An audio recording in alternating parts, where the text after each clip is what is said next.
Nope.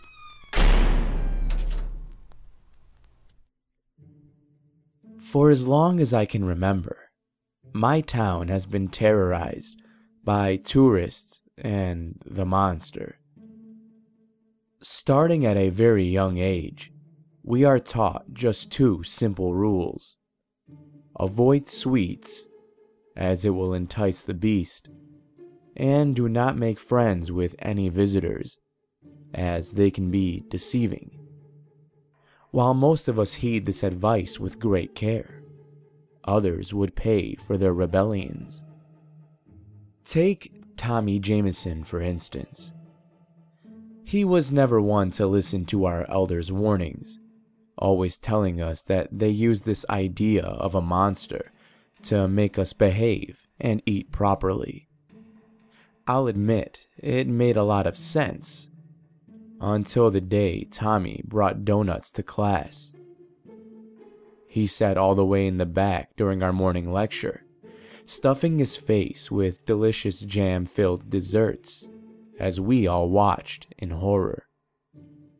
He extended one of his powder-covered sins to Stacy, who promptly shot him a disappointing glance before turning her back to him as she faced the front. Our teacher, Miss Rain, however, occasionally gazed upon him with a fervent smile as she continued her lecture. She never did care for him much. When the class had finished, Miss Rain asked Tommy to stay behind. We could all feel the tension as we walked out.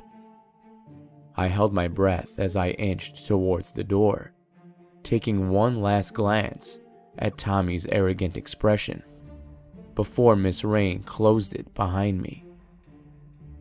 The next morning, she told us all that Tommy had been expelled due to his disruptive behavior, but we all knew the truth. Our suspicions were confirmed when his body was found in the woods later that week.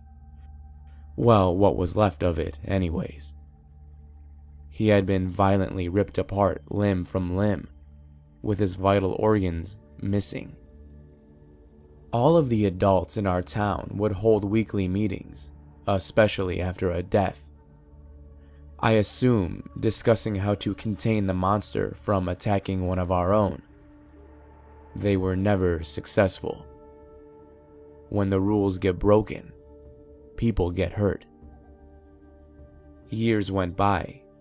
More people disappeared.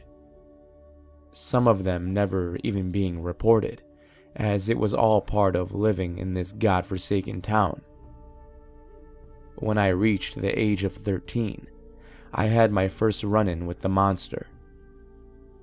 I was walking home from class when a visitor approached me, asking for directions to the nearest shopping mall. She was absolutely beautiful, with long amber hair that glowed when the sun touched it. Her voice serenaded me in song as she repeated her question. I was hypnotized. My heart began thudding rapidly in my chest as she moved closer. And then it hit me, like a cool breeze on a summer day. The sickly sweet smell enveloped my whole body, leaving me stiff as a board, yet begging to follow her every move. The woman stared at me with deep, emerald eyes, enticing me, drawing me in. I took another deep inhale of her sweet scent before snapping back into reality. Adrenaline began coursing through my veins. I knew what she was. My parents had warned me about the monster's tricks. The beast came in all disguises. That's how it traps you, with its only tell being the scent it gives off before it attacks.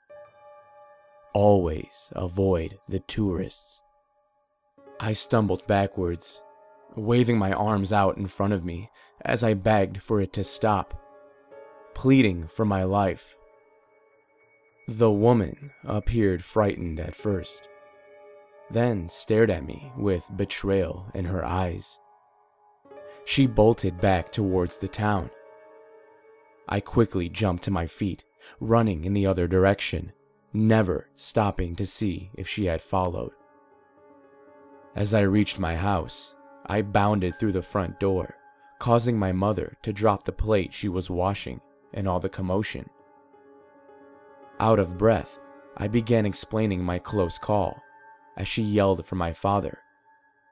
He came around the corner, surprise on his face as he caught the sight of my frightened expressions and trembling body. My mother glanced at him with worried eyes as my father placed his hand on my shoulder. "I think you're old enough now, son," he said, beckoning me to follow him to the kitchen table. Once we sat down, my father told me the ugly truth about our town, and this ominous monster that has always tormented those who lived here.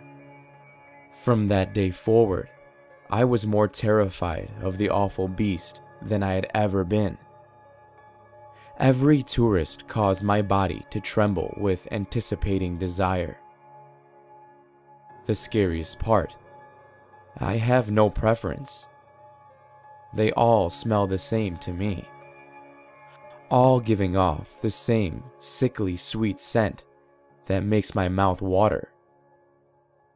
All the while, the monster is here, taunting me with 3 simple words over and over inside my head. Just one taste. Well, butter my ass and call me a biscuit. I sure didn't see that twist ending coming. I hope you guys enjoyed this week's video. If you did, be sure to destroy that like button down below and subscribe for future videos if you haven't done so already. And since I don't think I've asked for this in the past, if you guys want to turn on notifications, that would be awesome. Apparently, YouTube recently admitted that they only show the new uploads to people who have that bell turned on. So if you want to do that and keep up to date on every upload, go ahead and do so, and I would truly appreciate it. Anyway, I just want to let you guys know that this weekend I will be uploading a very special bonus video. I was going to try and upload it for today, but it required a bit more research than I anticipated, so keep a lookout for that. But until then, stay safe out there. I'll be seeing you in the next video.